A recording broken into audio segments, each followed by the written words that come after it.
Simple present tense जो काफ़ी simple होता है, बट कई लोगों को ये सिंपल नहीं लगता है, कई लोगों को इसमें काफ़ी कंफ्यूजन भी होता है। सो ये वीडियो देखने के बाद आपका सिंपल प्रेजेंट टेंस के बारे में जो भी कंफ्यूजन है वो क्लियर हो जाएगा, तो इस वीडियो को पूरा देखिएगा।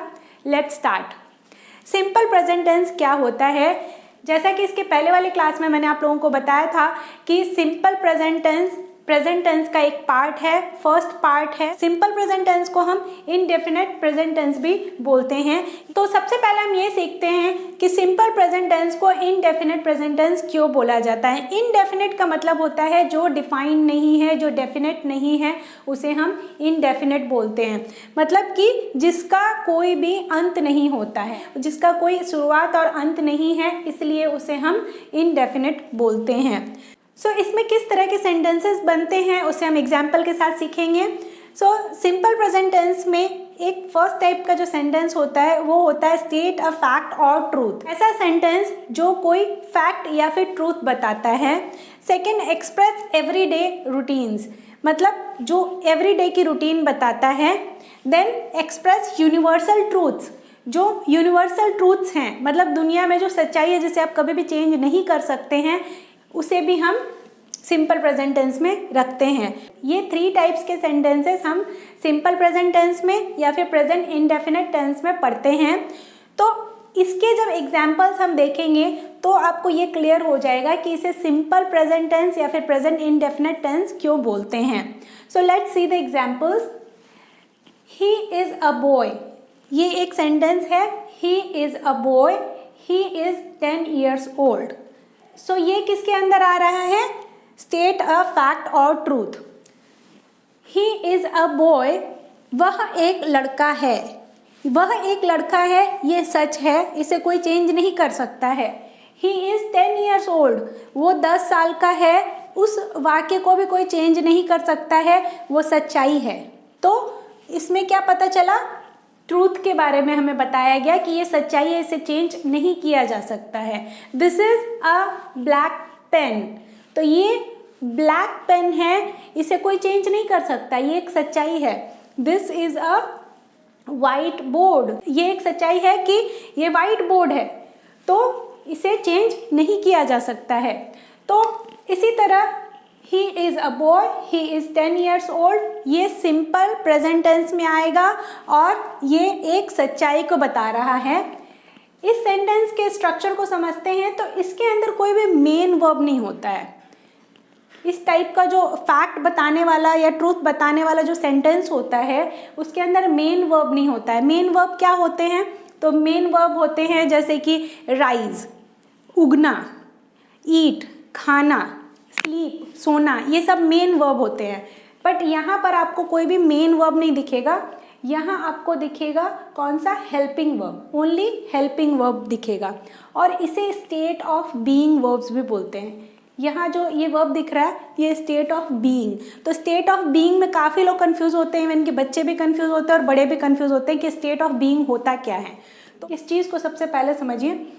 स्टेट ऑफ बीइंग, स्टेट मतलब अवस्था, बीइंग मतलब होना और ऑफ मतलब की। किसी चीज़ को होने की अवस्था, किसी चीज़ को होने की अवस्था, जैसे कि वो एक बॉय है तो बॉय होने की अवस्था है उसकी बॉय होने की अवस्था है। जैसे मैंने बोला I am a lady, I am a teacher, तो मेरी अवस्था क्या है? मेरी टीचर होने की अवस्था है, वो स्टेट ऑफ बीइंग होता है। स्टेट ऑफ बीइंग उसे बोलते हैं। जैसे ही इज़ अ डॉक्टर, तो उसकी अवस्था क्या है? वो डॉक्टर होने की अवस्था है, वो उस अवस्था में है, डॉक्टर होने की अवस्था में है, इसलिए उसे स्टेट ऑफ बीइंग बोला जाता है। मतलब बीइंग मतलब होना, स्टेट मतलब अवस्था, ऑफ मतलब के। तो डॉक्टर होने की अवस्था में वो है, इसलिए उसे बताया जा रहा है कि स्टेट ऑफ बीइंग वर्ब उसे बोलते हैं जो किसी के कुछ होने की अवस्था को बताता है। ये सेंटेंस किस चीज़ को बता रहा है? ये सेंटेंस उसके बॉय होने की अवस्था को बता रहा है, इसलिए इसे स्टेट ऑफ बीइंग का सेंटेंस भी बोलते हैं। और ये जो वर्ब है इज, इसे हम स्टेट ऑफ बीइंग वर्ब बोलते हैं। सो आज के बाद कभी भी कंफ्यूज मत होइएगा कि स्टेट ऑफ बीइंग क्या होता है। स्टेट ऑफ बीइंग मतलब किसी चीज़ के होने की अवस्था। तो यहाँ जो वर्ब यूज़ हो रहा है इज़, वो स्टेट ऑफ बीइंग के लिए यूज़ हो रहा है, किसी के होने की अवस्था के लिए यूज़ हो रहा है। और ये एक हेल्पिंग वर्ब है, ये एक ऑक्सिलरी वर्ब है, ठीक है। ही इज़ 10 years ओल्ड, मतलब उसके 10 साल के होने की अवस्था के बारे में बता रहा है ये सेंटेंस, इसीलिए ये भी एक स्टेट ऑफ बीइंग का सेंटेंस है। और ये सिंपल प्रेजेंट टेंस है, इनडेफिनेट है, ठीक है। अब जैसे बॉय होने की अवस्था जो है वो तो हमेशा बॉय ही है, जब से पैदा हुआ और जब तक रहेगा तब तक बॉय रहेगा, तो वो बॉय होने की अवस्था के बारे में बता रहा है, इसीलिए इसे सिंपल प्रेजेंट टेंस बोलते हैं। सिंपल प्रेजेंट टेंस बोलने का एक और रीज़न है कि इसमें हम किसी भी तरह के चेंजेस वर्ब में ज़्यादा नहीं करते हैं। Now express daily routines. He goes to school daily, मतलब वह डेली स्कूल जाता है, उसके जो स्कूल जाने की डेली की क्रिया है उसके बारे में हम बात कर रहे हैं। इसके अंदर कोई हेल्पिंग वर्ब हम यूज़ नहीं करते हैं। यहाँ हम हेल्पिंग वर्ब यूज़ कर रहे हैं जिसे हम स्टेट ऑफ बीइंग वर्ब बोल रहे हैं, और यहाँ हम कोई भी हेल्पिंग वर्ब यूज़ नहीं कर रहे हैं। यहाँ पर हम वर्ब में एस या फिर ईएस लगाकर यूज़ करते हैं। सो ही, शी, इट, आई या नेम वगैरह के साथ में कब एस लगेगा कब ईएस लगेगा वो सब्जेक्ट एंड वर्ब एग्रीमेंट के अंदर आता है, वो उस समय हम सीखेंगे। अभी सिंपली हम सेंटेंस का स्ट्रक्चर सीख रहे हैं, ठीक है। तो he goes to school daily, ये एक सिंपल प्रेजेंट टेंस का सेंटेंस है जिसके अंदर आपको ये बताया जा रहा है कि ये काम डेली किया जाता है, जिसमें ता है लगता है, ठीक है। मतलब वह स्कूल डेली जाता है, वह डेली खाना खाता है, वह डेली सोता है। तो जो काम हमेशा किया जाता है उसके बारे में बात हो रही है। इसमें और इस सेंटेंस में दोनों में डिफरेंस क्या है कि इसमें ऑलरेडी एक बार इज़ का इस्तेमाल हो गया है जो एक हेल्पिंग वर्ब या फिर स्टेट ऑफ बीइंग वर्ब है, और ये जो है स्टेट ऑफ बीइंग वर्ब नहीं है, ये एक मेन वर्ब है। और सिंपल प्रेजेंट टेंस में किसी भी सेंटेंस में एक ही वर्ब यूज होता है, या तो state of being verb use होगा या फिर एक मेन वर्ब यूज होगा, उसका फॉर्म थोड़ा सा हमें चेंज करना होता है। तो ही गोज सिंपल सेंटेंस है, ही गोज, और इसके बाद हमने लगाया है जो ज़रूरी चीज़ें होती है जैसे ऑब्जेक्ट वगैरह जो भी लगते हैं वो हम लगाते हैं। बाकी he goes is the simple sentence for simple present tense, और इसके बाद हमें ये सेंटेंसेस में ऐड करना है। सो अब आगे बढ़ते हैं। एक्सप्रेस यूनिवर्सल ट्रूथ्स, ऐसे सेंटेंसेस जो हमें यूनिवर्सल ट्रूथ के बारे में बताते हैं। यूनिवर्सल ट्रूथ मतलब जो दुनिया की सच्चाई है, जो चीज़ें आप चेंज नहीं कर सकते हैं, वो जैसी थी वैसी ही पहले भी थी, अभी भी है और हमेशा वैसी ही रहेगी।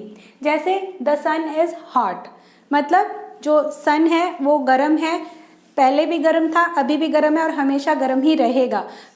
सो इस सेंटेंस को हम लोग सिंपल प्रेजेंट टेंस में रखते हैं, और ये प्रेजेंट इनडेफिनेट टेंस इसीलिए कहा जाता है क्योंकि ये इनडेफिनेट है। कब से सन हॉट था ये भी नहीं पता है, और कब तक हॉट रहेगा ये भी हमें नहीं पता है। The sun rises in the east, मतलब सन पूरब में उगता है या सूरज पूरब में उगता है। तो ये भी एक यूनिवर्सल ट्रूथ है, आप इसको कभी भी चेंज नहीं कर सकते हैं, और ये कब से ऐसा होता आ रहा है ये भी हमें नहीं पता, और कब तक ऐसा होता रहेगा ये भी हमें नहीं पता है। इसलिए ये जो एक्शन है वो इनडेफिनेट एक्शन है, इसीलिए इसे हम इनडेफिनेट टेंस भी बोलते हैं। The sun is hot.